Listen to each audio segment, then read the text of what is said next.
Good day mga idolo. So ito, lalaki na ng mga mga bibe ay mga peking ducks. So 2 months sila ngayon. So yung yung naunang peking duck hindi mo na ma-distinguish. Yung unang na alagaan namin, so yun siya. Yun. Yung galing kay Cousin Donald. Ito. Halos magkakasing laki na sila mga idolo. So ito gagawin ko tong mga pwede na magbenta sana. Maganda rin yung yung price ng peking duck.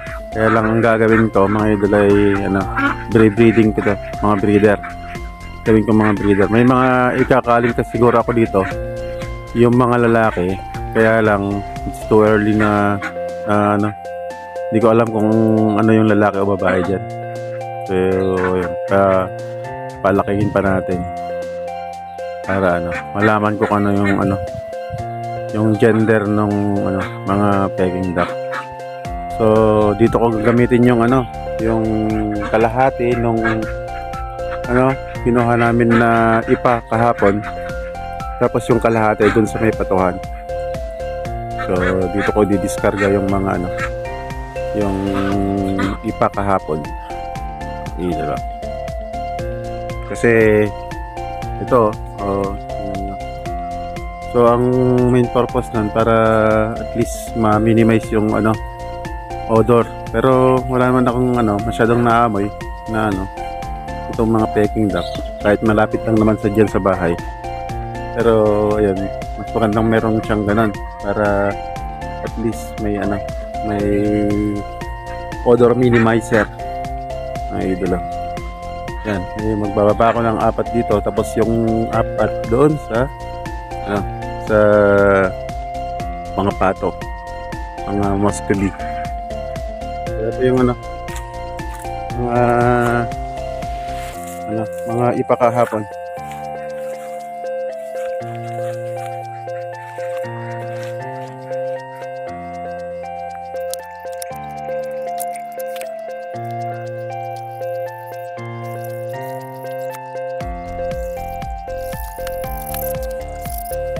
Itong 4 dadalhin ko doon sa may mga peking duck.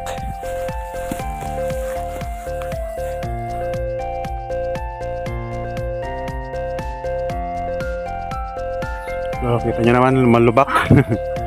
So dito kasi sa Kabungan wala akong nakuha dito kasi hindi sila nagbebenta ng galon ng ipa.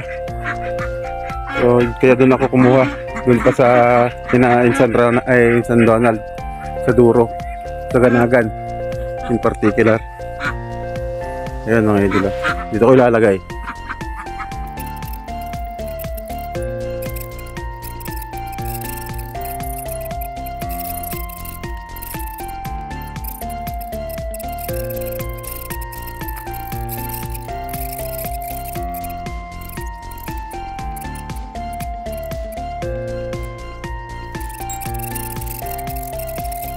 Yung lagyan ko, pero hatiin ko na lang kasi kailangan din kasi lagyan ko dun sa kabila. So hindi ko pa alam kung makakahingi pa ulit kami ng ng ganito. So yan, ng mga peking duck. So nasa yan, nasa 32 pieces. So nung nagtanong-tanong ako ng breeder ng ganito noon pa bago ko magkumpisa, ang presyo nila pinakamababa yung 600 pesos. 750 yung yung pinakamataas. Yun. So very promising yung yung presyo ng ganito.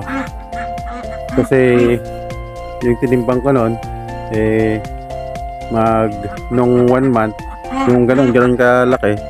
Yun. 1.5 kilos. So ito siguro hindi ko pa tinimbang, pero nasa 2.5 na siguro to.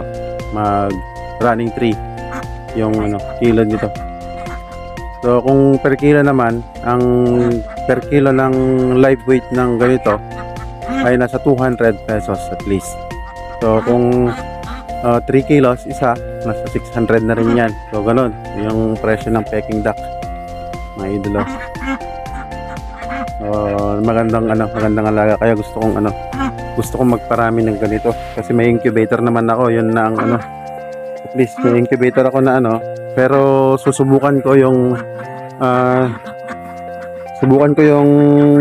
magpapahatch sa Muscovy kasi most likely parang nasa para silang buwan na eh.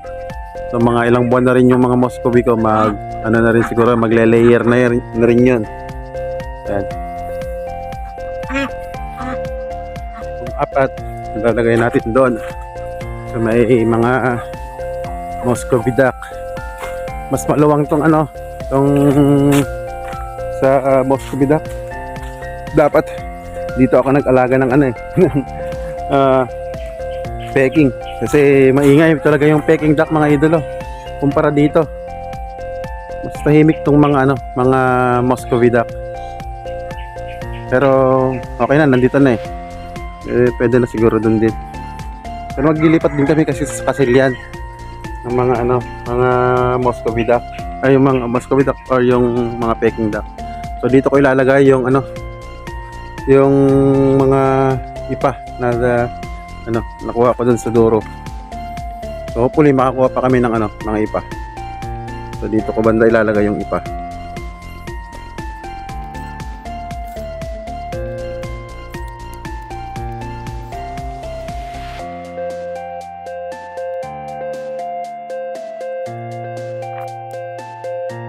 So ito, yun lang yung nalagyan dun sa apat.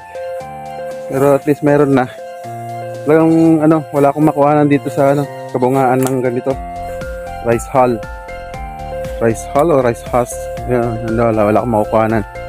So salamat kay Uncle Ador. Si Uncle Ador yung tatay ni na Renald at ni Insan Donald.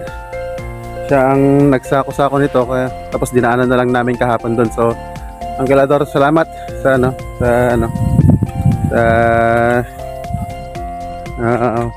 pasensya mo na kumuha ng ganito, at sana madagdagan pa, Uncle, kasi kulang yun. Pero at least may nailagay na, okay na rin yan para umpisa. So ayun, ayun, maganda yung may ganyan para may hinahalukay sila. Ayun. So, may dayong manok pa. Hindi sa akin manok yan. So ito yung yung goat house namin dito. Siguro magiging magpa-plan B kami dito.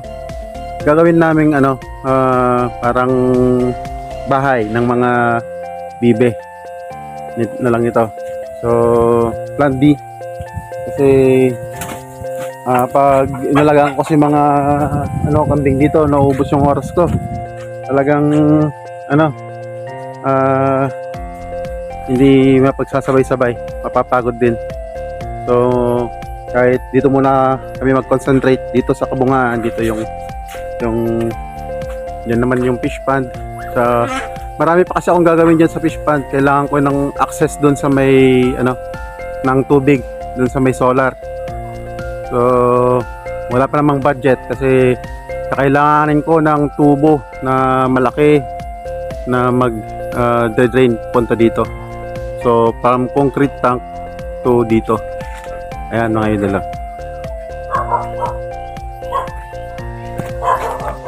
Ayan, naglalaro na sila agad. Dito sa may nilagay natin na ipa. Ayan, palaruan nila yan. Lukay-kayan nila. Ayan. Maganda sa free range din to mga idolo, para maging mataba yung yung lupa ulit kapag so yun, magagawa namin siguro sa Kasilyan to mga idolo. Ayan, may rice hall na sila, may laruan na.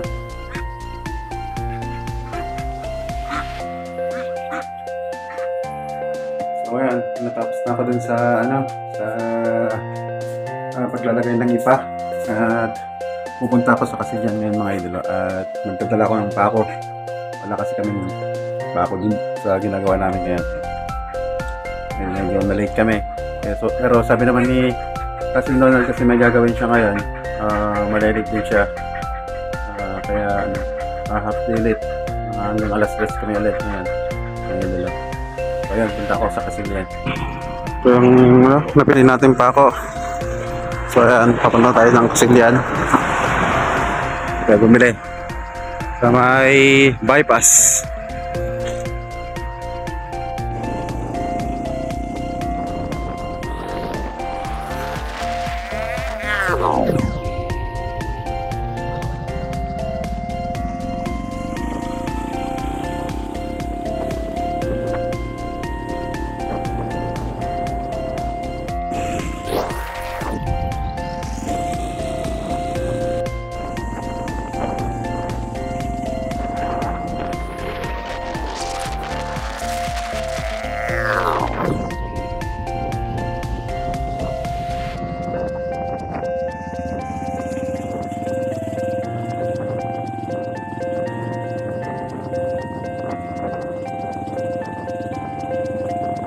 Dito na ako sa Kasilyan. Yan. Dito na si Kasin ulit. Trabaho na naman. Wala si Kasin Reynald ulit at sa nag-office. Nag-office sa bukid. Yan. So kami muna ni minsan ulit dito. Half day lang. Mga hanggang alas 3 lang kami kasi may pasok pa to si Kasin eh. Pumapasok pa sa may duty siya ngayon mamaya. Yan mga idol. Trabaho muna ulit.